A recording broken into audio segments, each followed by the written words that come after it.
Hello and welcome to Branding for Success, where we discuss all things brand strategy, marketing, and design. I'm Rick Callahan, the founder and CEO of Creative. And I'm Julia LaCursi, the brand strategist at Creative. Whether you're well-versed in branding or just getting started, we've got the roadmap for your brand success. And welcome back to another episode of Branding for Success. Today's topic is Strategies for stress-free content marketing. stress-free content marketing. Yes, because that seems to be one of the bigger stressors, especially with, what we see with our clients. Yeah. And I would imagine that's a truism for a ton of businesses out there. So I think it's a good topic for today. Right, I think so. So content marketing, we should probably talk about what that is first and then talk about making it stress-free. Exactly. Yeah, so what do you got for our agenda today? So I want to start out by just talking about why do we think this is such, a daunting thing for most companies, not, having a good grasp on, one, what content marketing is, and then also just like why are there so many challenges associated with it? Yeah, so I'd imagine that most folks that are trying to get into content marketing for their business or organization, whatever, they are not sure of what, like we just said, what content marketing actually is, which really is just putting out material, information, entertainment, educational assets, resources, etc. Whatever your goal is. Whatever your goal is, related to your brand and your expertise for your target audiences. It's just putting it out there. Mm-hmm. And where you put it is part of the strategy of content marketing. And I think that's where people get hung up. Sure. Which things to put out, where to put them. Yep. Right? So I think when we're working with a lot of folks, we're basically breaking it down to those components. Obviously, a lot of brand strategy aspects as far as defining your target audiences and things like that. But then knowing I don't have to be on every platform out there, every social media outlet, email marketing, whatever else, guest blog posts, podcasts, things like that. Absolutely. So being able to filter out what makes sense, what doesn't make sense, I think that's overwhelming for a lot of folks. For sure. So I think we could probably talk about how do we help people do that. Yeah, definitely. Yeah. We're for sure going to talk a lot about those different platforms in a little bit. And I agree with you. I think that is why it's a very overwhelming thing, is because people feel like they need to be, especially with new platforms coming up all the time now. Yeah. Podcasts are really big in the past few years. Social media platforms are always, becoming bigger and bigger. So I think that for sure adds to a big component of the stress. But why is it important, even though you don't have to be necessarily on every platform, using every type of communication channel, why is it important to be putting content out there for companies?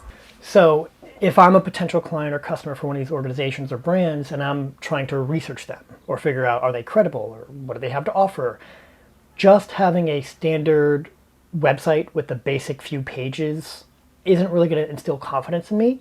And social media, if I go looking out there and the only thing I see are maybe some negative reviews or nothing about your brand or organization, it doesn't give me a lot of trust in what you're putting out there or doing, right? I have to kind of take that risk in engaging your brand.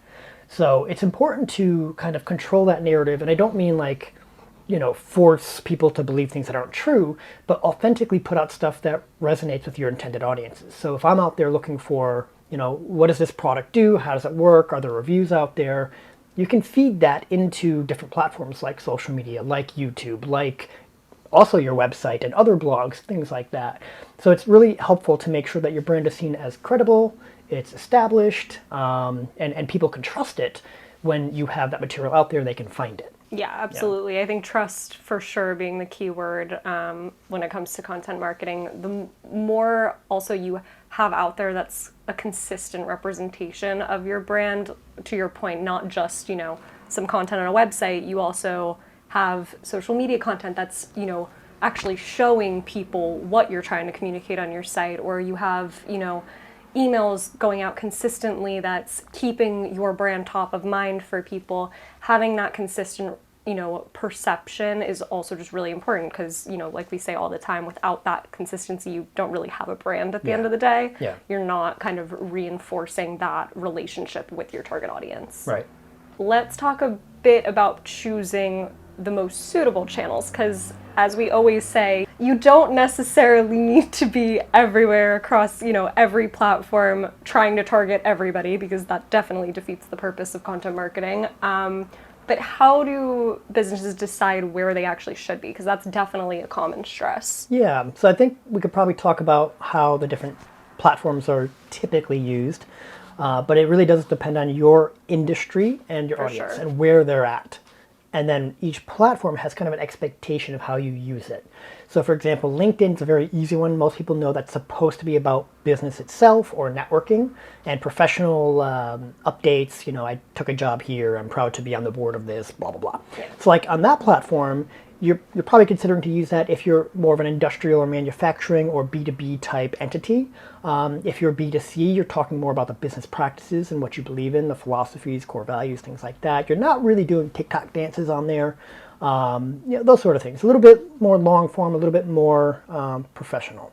For sure. Facebook, how would you describe Facebook for business purposes? I mean, personally, I'm actually just pulling away from Facebook. Yeah. I actually don't think we get a lot from it for our agency, so we're not using it very much. But I do see a lot of like local businesses, like mom and pop shops use it to build a community.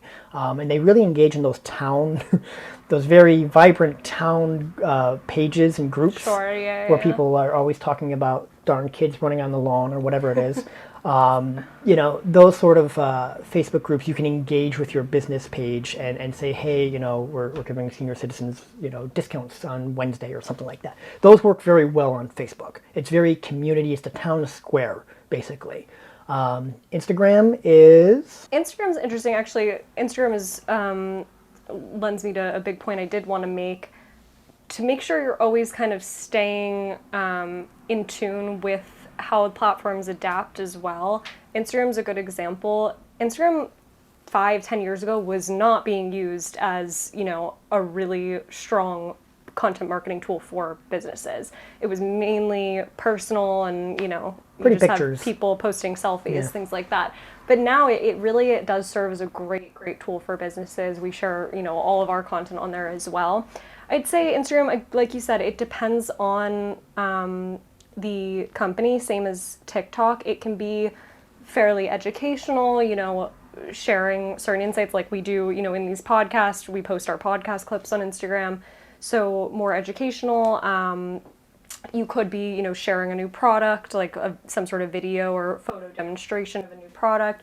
So it kind of depends, but it can be less professional than LinkedIn, definitely a bit more, personal and interactive. Yeah. And TikTok's sort of the same thing, it's kind of going in the same direction. It's just for a slightly different demographic as of now. It's a bit younger skewing, so, that brings me back to my initial point. You definitely want to be staying up to date with the different platforms because they do change and evolve. Yeah, that's something I'll mention to our clients that are like, I don't know how to do social media. What do I do? Help! Yeah. I'll tell them, just go look at it. Sign up. Yeah. Don't be scared. You can engage and look at it and just see how it's being used and follow things you like. And look at how the algorithm kind of feeds you the content that's related to what you've already liked, engaged with, etc. That's what your business or your brand will be able to do too, is it'll just attract the people that like that type of content. So you can kind of see what's already happening out there and see if it makes sense for you to make content like that. So Definitely. Not that you want to rip it off and copy it exactly, unless you're doing a trend or something, but you want to kind of fit into that vibe of how it's being used. For sure, yeah. And with, answering the question, what platform should you be on? Just do a little bit of research, like you said. Look at what your competitors are utilizing. Look at what your audience is receptive to. Right. Get customer feedback. Where do they find you? Where do they want to see more of you? Right. Things like that. You'll figure out what platforms are best. But my biggest piece of advice and like kind of one of the bigger takeaways from, this conversation, don't be intimidated by it. Don't be intimidated by content marketing and don't undervalue it, because I think people do both simultaneously, and it's very easy to kind of make content marketing a maintainable thing, and it's also extremely important. So And here's a tip too. Yes, you can hire the young person who knows social media to do your social media, but they're a part of the team. They're not a contractor doing just one job, right? This is something that is representing your organization, your brand, authentically, no matter which platform you're on. Even if you're doing silly dances or you're on LinkedIn talking about something big and highfalutin, whatever. You want to make sure that whoever your social media person is, if it's not you, they're working very closely with you, and what they're doing is really they're being a documentarian. They're documenting what you already know, what you already do, and your expertise. So they might give you ways to show that, and that's their job. Their job isn't to just go handle it in the corner and do it. It's not something like that. It needs to be very real, very authentic, and very much a representation of your brand. All right, so with that, let's get into some just rapid fire tips, helpful strategies to help our listeners out as far as how to make content marketing a bit more stress-free. Timer on the clock. No. No. Okay, get rid of the timer. We're in no rush. All right, so let's start with tip number 1 is batch content creation. So set aside a time, mark it in your calendar. We have to do this, otherwise we will not create the content. Set aside an hour or 2, however often you need to create all the content you need to, whether it's creating multiple blogs, whether it's sitting down and creating a long form video to chop it up for social media videos. Set aside that time to create a ton of content all at once so you don't feel like every couple of days you need to be picking up the phone and shooting something. Right. Yeah, and what you do with that content is you then chop it up, right? You make a micro content strategy out of this. And you basically take the little nuggets, little golden pieces of wisdom there, and you put them out on your different platforms that make sense to you. So that's exactly what we're doing here. So we have the long form podcast that we're recording, and the lovely ladies behind the camera. Oh, not ladies. Emma behind the camera. Oh, there she is. One lady. And then one very important lady. Obviously, Julia, they're scheduling the day. They're getting the boss in on this and letting me know what the heck we're talking about. And we're recording for a little while. We chop it up, put it out on the different platforms, and we're good to go. All right, so you already covered tip number 2, which is repurposing content. Look at that.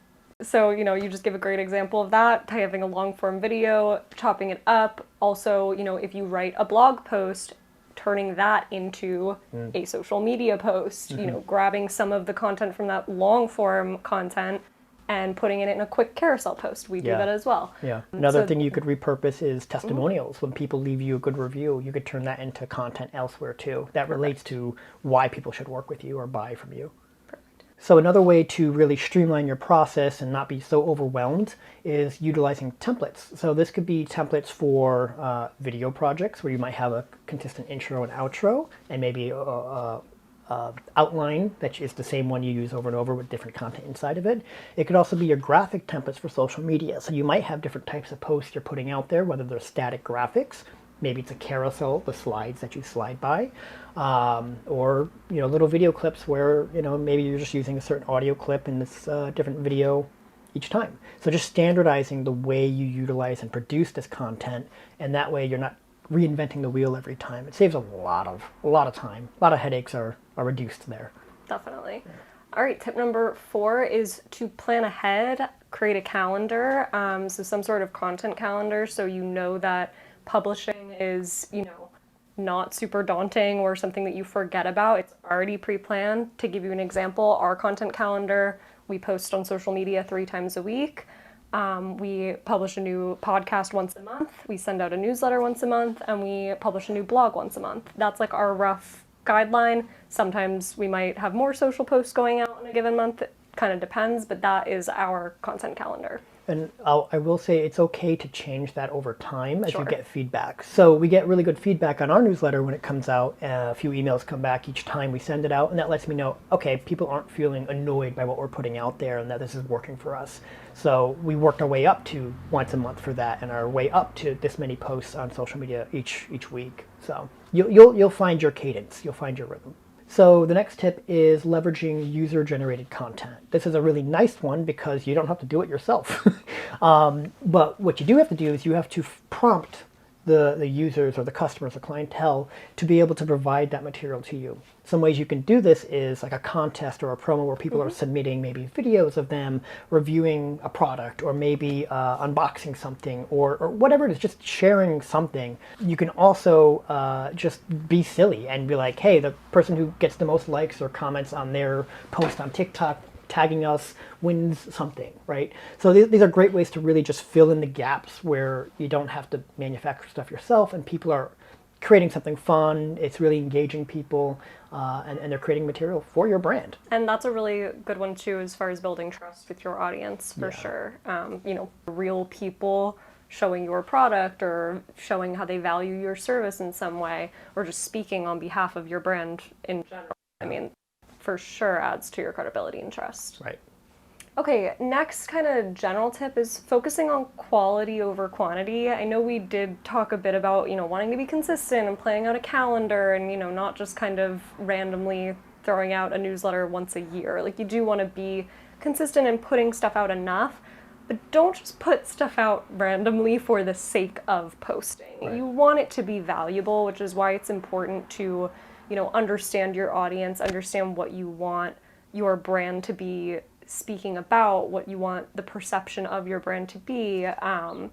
That way, what you're putting out there is actually useful. So outlining, who your audience is and what your goals are in terms of reaching that audience, so you're actually adding value to their lives and the content they consume, rather than just checking a box because you feel like you need to post something. Yeah, you become noise if you're just like not really saying much or just the same as every other post that's out there. Absolutely. Yeah. And but I would add to that, don't worry about repeating yourself across time. Yes.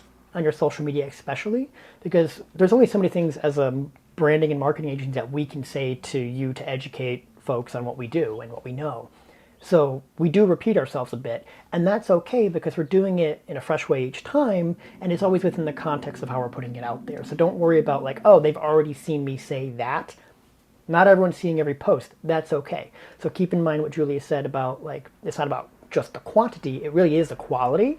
But make sure that it's okay if you repeat yourself, because some points need to be said multiple times to really resonate. Absolutely. That's a great little bonus tip. I didn't have that noted, but it is a good one. I tell clients that all the time. Yeah. Don't be afraid to repeat yourself, because you shouldn't be trying to, reinvent the wheel. You'll kill yourself. Find new and exciting things to talk about. You should be staying true to your brand at the end of the day. And so if that means reinforcing your key messaging and what you want to be communicating, that's absolutely what you should be doing. And what happens with that too is you end up speaking with confidence. You end up showing off what you know in a very natural way, and people will pick up on that.